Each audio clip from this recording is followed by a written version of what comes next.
Est-ce que vous allez voter dimanche? Ah, bien sûr, je vais voter. Mais je vous dirai pas pour qui. Ah bah vous avez le droit de garder ça pour vous, madame. Il n'empêche, Martine Aubry, en visite aujourd'hui à Sannois, espère bien mobiliser les électeurs de gauche pour le premier tour des élections cantonales. La première secrétaire du Parti socialiste a voulu marquer les esprits dans cette ville tenue par la droite depuis 1948 et utilise l'argument désormais repris par tous au PS. Vous savez qu'il n'y a plus d'UMP en France. Hein. Il n'y a plus que, il faut le dire à Copé d'ailleurs, je ne sais pas s'il le sait, il n'a plus de parti. Moi j'ai fait le tour de France. Hier, nous étions l'Union pour l'Aveyron, l'UPA. C'est vrai que c'est pas facile aujourd'hui de porter les couleurs d'un parti qui casse la République, qui a abîmé notre pays, qui nous a amenés au mur sur le plan économique, alors que l'Allemagne, elle, s'en sort. Dans le département, l'UMP fait campagne et siège sous le nom d'Union pour le Val d'Oise. Un choix de longue date, selon Axel Poniatowski. Depuis maintenant 40 ans que le département existe. Lors des élections cantonales, nous avons toujours mené campagne sous notre sigle qui nous rassemble, qui est celui de l'Union pour le Val d'Oise, de l'UVO.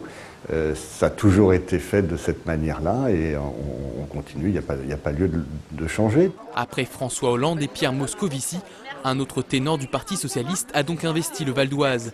Une présence cruciale sur le terrain pour la maire de Lille, qui parle des cantonales comme de la dernière étape importante avant la présidentielle. Certains disent oui, vous voulez jouer 2012 avant 2012. Non, le plus important d'abord, et moi je le dis en tant que chef de l'opposition, c'est de faire en sorte que les Français souffrent moins d'ici 2012. On n'a pas le droit de laisser passer une élection comme celle-ci, et un département, c'est justement le bouclier social de ceux qui en ont le plus besoin.